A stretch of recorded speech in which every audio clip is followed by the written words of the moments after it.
Gift Osaloziziva vanhu vakunyatsokuziva kuti aiwa he remains a beacon of hope yevagara munyika yezimbabwe. Nodako kuti vanhu vese vanoziva kuti vana Osaloziziva vanobuda vachienda kune dzimwe nyika vachinoita macooperation nemaunions nemamwe maleaders vachizama kuona kuti nyika yezimbabwe ingava nerusununguko to what extent. Zuva ranhasi toti Osaloziziva anodzoka zvekare mucommunity maakabva ouya achisangana neveruzhinji. Sana bine mashoko anoda togona Gift Osaloziziva toti subscribe like turn the bell icon. Today chamisa main aid watoziva Osaloziziva anouya paindo pake opposite achiti back home in the ghetto where we started we will always return. Anoposta mapictures aiwa achisocialize nevanhu. Munoona kuti elders in the community vainawo, munoona ari pamashops pamasupermarket zvamuri kuona izvo achicooperata nemacitizens.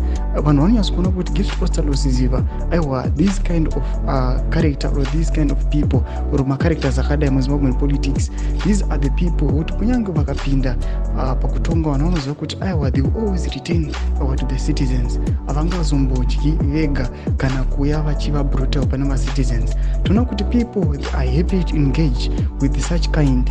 Vanoziva kuti these guys kunyange vainazvo zvavainazvo, kunyange vasina, they always stand nema-citizens. Zvatinoona kuti people they are not transitioning from supporting the ruling party vachiuya vachiona kuti mahopes avo anokwanisa kufufulika kana ma-aspirations avo anofufulika in the opposition. Tudze mafungiro enyu motodi pamusoro pechitiko ichi. Pinda comment section medu tudze mafungiro enyu. So subscribe or like, turn on the bell icon.